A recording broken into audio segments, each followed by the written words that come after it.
Hello BookTube, I'm Jonathan and welcome to Words in Time. Now I think I've got a fun video for you today as I'm going to be combining 5 authors in order to create my perfect sci-fi writer. So how I came up with this idea was I was making my How I Rate Sci-Fi Books video and I listed 5 different categories that I think about when trying to score a book. And I simplified it, combined a couple, and what they ended up being was plot and pacing, themes and concepts, characters, world building, and prose. So I thought it would be kind of interesting if I tried to pick one author for each of those 5 categories in order to create what surely must be the hypothetical best sci-fi author of all time. So I think if you were to actually have 5 different authors all contributing to a book, for example, one writing the plot, one writing the themes, one writing the characters, it would probably be a horrible Frankenstein's monster of a mess. But if you could somehow steal the ability from each of those authors in those respective categories, yeah, I think that hypothetical author could write a pretty good sci-fi book. So get down in the comments and let me know what you would pick for each of these categories. So here we go, starting with number 1, plot and pacing. So for this first category, I went with Blake Crouch.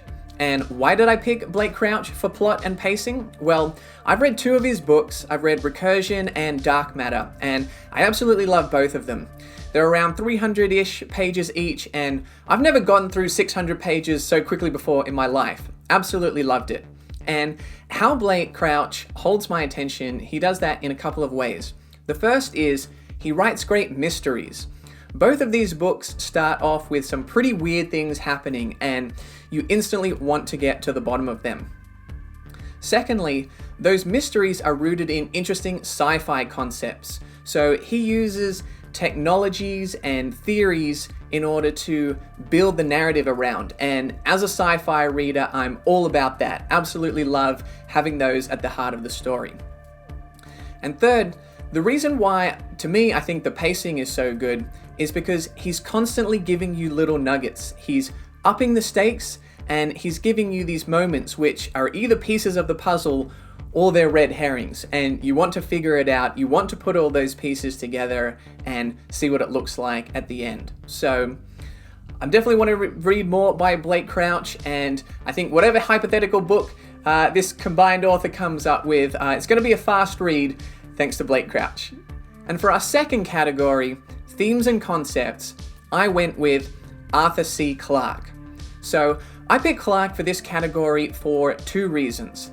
The first is the technical side, the harder sci-fi that Clarke is able to write. So Clarke had a physics degree and he really knew what he was talking about when he was talking about actual technology that already existed, as well as being an excellent predictor at technology that would exist in the future. So if you're someone that likes reading about technology, what it'll be really like to travel in space and things like that, the details that Clarke includes for you, I think you're really going to enjoy.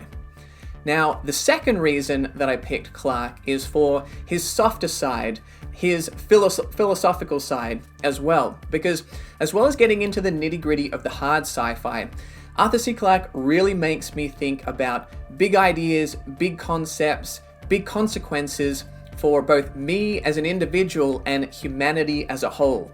I love thinking in those zoomed out kind of macro terms about where we fit in the universe, what else is out there, what does it all mean? So I love how Clarke is able to balance the two.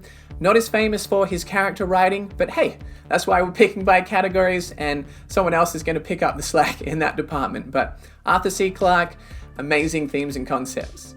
Moving on to the third category, we have characters. And for this one, I went with Dan Simmons. Now, I've read 4 books by Dan Simmons, all of the Hyperion Cantos, and I could have picked him for a number of categories because Simmons is an excellent writer.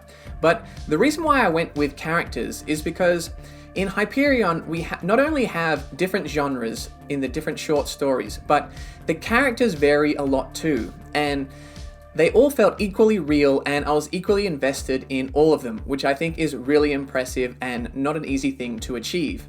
Now, we had characters in that story that we were rooting for, And we also had characters that were absolutely terrifying. So I like that we had those protagonists and villains that were equally well done. And I think that continues into the Endymion duology. I know it's a little bit divisive within the Hyperion fan base, but I enjoyed it, and one of the aspects that I really enjoyed was the character dynamics.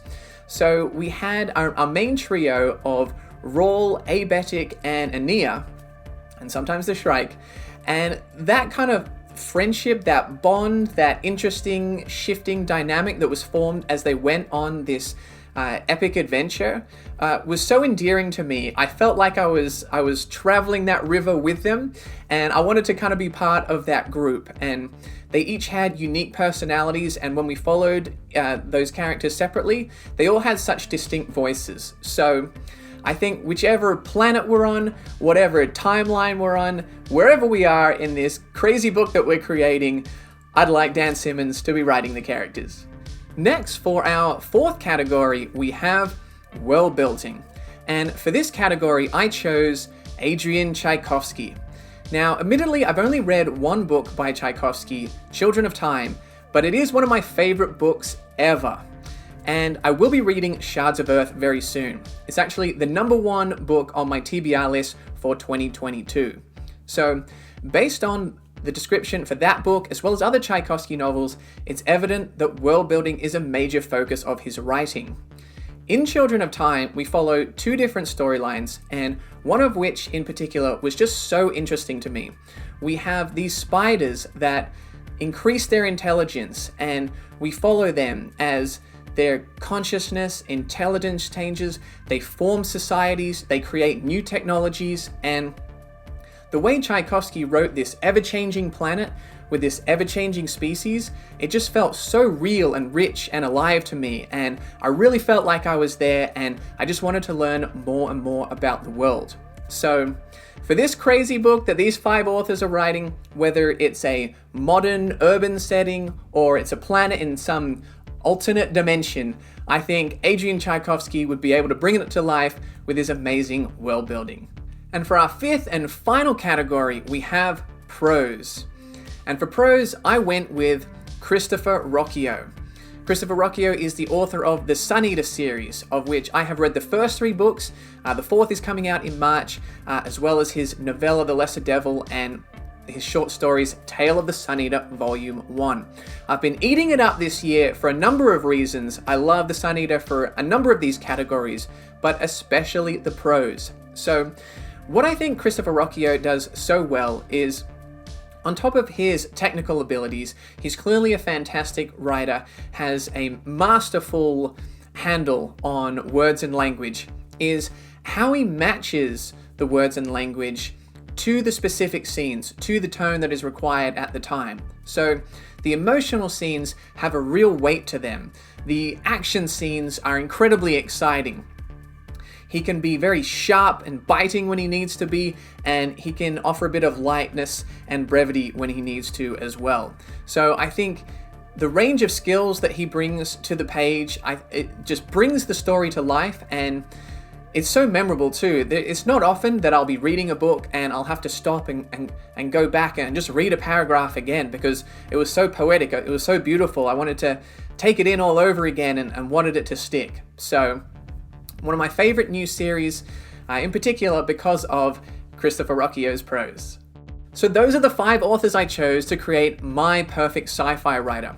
I'll be honest guys, that was actually a bit harder than I was expecting it to be. There's a couple of my favorite writers that didn't quite make the list, so this was kind of fun though. I might have to do this again in the future, come up with an all-new 5 and see which you guys like more. We'll have a Frankenstein versus a Dracula face-off. But anyway guys, let me know how you think I did, and let me know what are the 5 authors that you would combine to create your perfect sci-fi writer, because I know it's all based on personal taste and preference, and I want to see what interesting and wacky combinations you guys come up with as well. So thanks for watching. I hope you enjoyed the video. If you did, make sure to like and subscribe, because as always, there's more sci-fi content coming soon.